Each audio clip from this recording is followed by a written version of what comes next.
¿Por qué llegó la República? ¡Viva la República! Fue la consigna que muchísimos españoles pudieron proclamar con el advenimiento del nuevo sistema político, un 14 de abril de 1931. España decía adiós a una monarquía parlamentaria que se remontaba a 1876 y le daba la bienvenida al modelo republicano que prometía más igualdad y esperanza. Para entender la proclamación de la Segunda República hay que remontarse hasta el derrumbe de la dictadura de Primo de Rivera. ¿Quién era José Antonio Primo de Rivera y Sáez de Heredia? Fue un abogado y político español, primogénito del dictador Miquel Primo de Rivera y fundador de la Falange Española.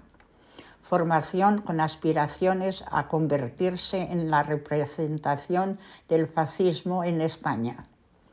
Según uno de sus biógrafos, José María Tomás, José Antonio Primo de Rivera hizo un proceso paralelo a su ascensión a jefe único del partido, pasando progresivamente de ser un ultraderechista a fascistizarse y a convertirse finalmente en un auténtico fascista. Iría diseñando golpes de Estado específicamente falangistas, aspirando a establecer un nuevo Estado fascista en el que él sería el nuevo Führer o Duce. Como ha señalado Ismael Zaz, el fascismo de José Antonio Primo de Rivera era, por supuesto, un fascismo pleno. Su régimen dictatorial se arrancó en 1921 y duró hasta 1930. Dividió mucho al pueblo español respecto de la clase gobernante. En esta tesitura, en enero de 1930, Primo de Rivera dimite al retirársele el apoyo del ejército y el rey encarga a Berenguer la formación de gobierno y la normalización de la situación política alterada por 6 años de dictadura.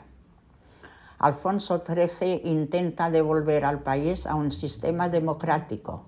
En un primer momento confiaron en el general Damasco Berenguer para recuperar la normalidad constitucional. El 30 de enero se forma el nuevo gobierno en el que además de la presidencia asume también la cartera de guerra. Las esperanzas puestas en este gobierno para la vuelta a la normalidad constitucional, que popularmente sería conocida como la dicta blanda, se desmoronan en los partidarios de la República e incluso en los grupos monárquicos que fueron marginados por la dictadura. Estos pretenden una amplia revisión de la legislación emanada de la misma, así como la restitución en sus cargos de diputados, concejales, catedráticos cesados por ella.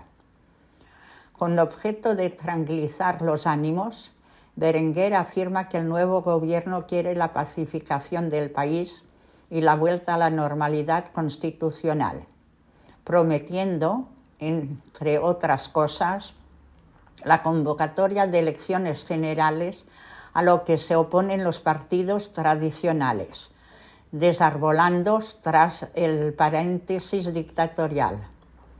El movimiento obrero, liberado después de años de represión, incrementa sus protestas y se produce un incremento de los desórdenes públicos. Los partidos republicanos se unen para provocar la caída de la monarquía y firman en agosto de 1930 el conocido como Pacto de San Sebastián.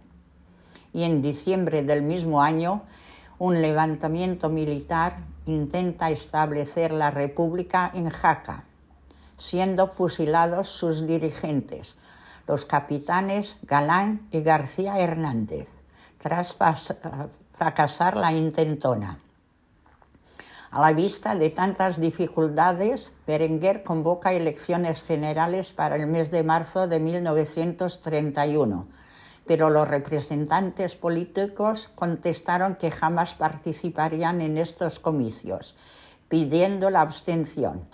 Ni siquiera los monárquicos, como el conde de Romanones, hicieron caso de esta propuesta. La gran mayoría solo quería que Berenguer y Alfonso XIII abandonaran sus puestos. Así, Berenguer y su gobierno dimiten en bloque el 14 de febrero de 1931, lo que provoca que Alfonso XIII busque desesperadamente un sustituto, recibiendo las negativas de sus amigos incondicionales, el duque de Maura, el conde de Romanones y el marqués de Alhucema, los cuales le aconsejaron otros nombres que consideraban más apropiados. Así, el primer consultado fue José Sánchez Guerra, que en principio se negó. Luego lo intentó con Melquiades Álvarez, que también se negó. No obstante, Alfonso XIII tuvo mejor suerte en el siguiente intento con Sánchez Guerra, tras aceptar su petición de integrar a republicanos y socialistas moderados, pero estos se negaron a establecer cualquier tipo de pacto con la monarquía. Tras este rechazo, el líder conservador declinó definitivamente la oferta real. Finalmente, Juan Bautista Aznar se hizo cargo para formar un gobierno de concentración con miembros de los partidos canovistas liberal y conservador. El nuevo gobierno estableció una senda gradual para establecer la vuelta a la normalidad constitucional en España.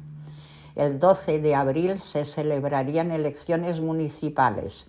El 3 de mayo serían las elecciones provinciales y en el mes de junio se celebrarían las elecciones generales a unas Cortes Constituyentes para redactar una nueva Constitución que sustituyese a la Constitución de 1876.